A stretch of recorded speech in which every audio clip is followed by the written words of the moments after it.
नमस्कार मित्रांनो, real prime videos मध्ये तुमचे स्वागत आहे। महाबळेश्वर हे ठिकाण महाराष्ट्राच्या सातारा जिल्ह्यातील एक थंड हवेचे ठिकाण व प्रेक्षणीय स्थळ असून येथे पर्यटक वर्षभर भेट देतात। ब्रिटिश काळापासून महाबळेश्वरला लाभलेला उत्कृष्ट गिरिस्थानकाचा लौकिक आजही कायम आहे। समुद्र सपाटीपासून 1372 मीटर उंचीवर पश्चिम घाटांच्या रांगेमध्ये वसलेले महाबळेश्वर हे थंड हवेचे व सहलीचे निसर्गरम्य ठिकाण आहे।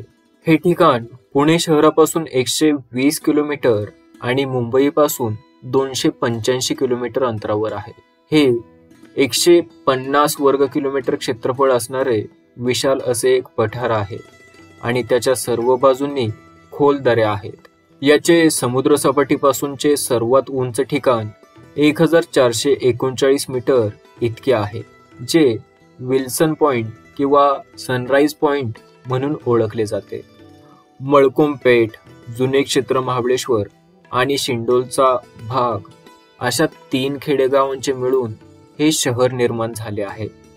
कृष्णा नदीचा उगम या ठिकाणी झाला आहे। ही नदी महाराष्ट्र, कर्नाटक, तेलंगणा आणि आंध्र प्रदेश या राज्यातून वाहते। जुन्या महाबळेश्वर मधील पुराणकालीन महादेव मंदिराच्या जवळील गोमुखातून या नदीचा उगम झाला अशी दंतकथा आहे। अजून एक अशीही दंतकथा आहे की वेण्णा आणि कोयना या उपनद्या म्हणजे शिव आणि ब्रह्मा हे आहे। कृष्णा नदीशिवाय आणखी 4 नद्या याच गोमुखातून उगम पावल्या आहेत। त्या 4 नद्या म्हणजे कोयना, वेण्णा, सावित्री आणि गायत्री। महाबळेश्वरचे हवामान स्ट्रॉबेरीसाठी योग्य आहे, त्यामुळे या भागामध्ये स्ट्रॉबेरीचे उत्पादन मोठ्या प्रमाणावर घेतले जाते। भारत देशातील एकूण स्ट्रॉबेरी उत्पादनापैकी 85% स्ट्रॉबेरी उत्पादन हे महाबळेश्वर मध्ये होते। महाबळेश्वर हे अतिशय सुंदर असे पर्यटन स्थळ आहे। हे एक थंड हवेचे ठिकाण आहे। येथील महाबळेश्वराचे महादेवाचे देऊळ हे यादव राजा सिंगनदेव याने 13व्या शतकामध्ये बांधले होते। अफजल खानाच्या तंबूवरील सोन्याचे कळस शिवाजी महाराजांनी या महाबळेश्वर मंदिरास अर्पण केले होते। सह्याद्रीच्या पठारावर वसलेल्या या ठिकाणी चांगली घनदाट वनश्री आहे।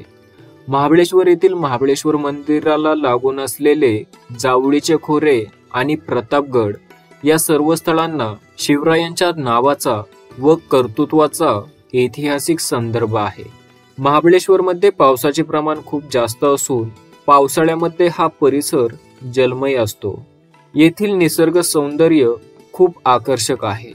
Wilson point, Arthur seat point, Lodwick point हे त्यापैकी प्रसिद्ध डोंगरकडे असून या ठिकाणी पर्यटकांची मोठी गर्दी असते।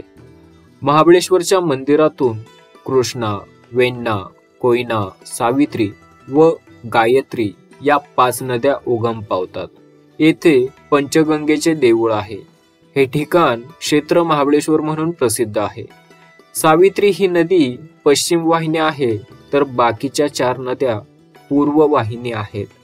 वेण्णा तलाव म्हणजे तर पर्यटकांचे मोठे आकर्षणच होय। वाघाचे पाणी या नावाचा मोठा जलाशय या ठिकाणी आहे। येथे वाघ पाणी पिण्यासाठी येतात असा समज आहे।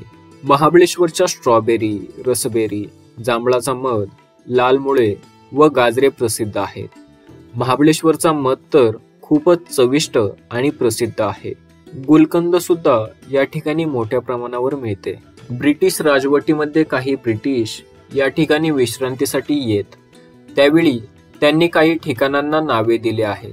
महाबळेश्वरचा पाठीमागील इतिहास पाहिला तर साधारणतः 1215 मध्ये देवगिरीचा राजा ऋग्वेद यांनी जुन्या महाबळेश्वर मंदिराला भेट दिली, तेव्हा त्यांनी कृष्णा नदीच्या काठावर झऱ्याच्या ठिकाणी एक लहानसे मंदिर आणि जलाशय बांधला होता। 16व्या शतकामध्ये चंद्रराव मोरे या मराठी कुटुंबाने पूर्वीच्या राजकुळाचा पराभव केला आणि जावळी व महाबळेश्वरचे राजे झाले।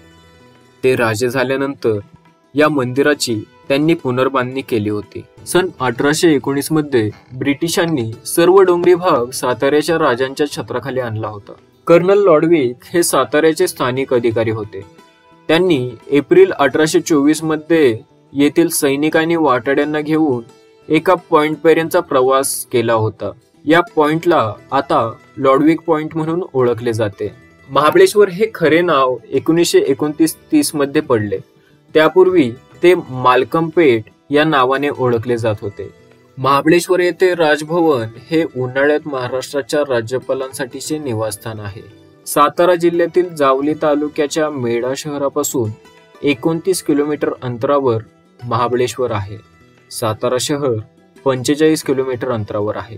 पुणे, मुंबई, सांगली, सातारा, कोल्हापूर या ठिकाणांवरून महाबळेश्वरला येण्यासाठी MSRTCच्या बस तसेच खाजगी बसेस, खाजगी वाहने सतत उपलब्ध असतात. धन्यवाद. भेटूया अशाच नवनवीन माहितीसह पुढच्या भागामध्ये. तोपर्यंत रिअल प्राईम व्हिडिओजला सबस्क्राईब करून बेल आयकॉन नक्की प्रेस करा.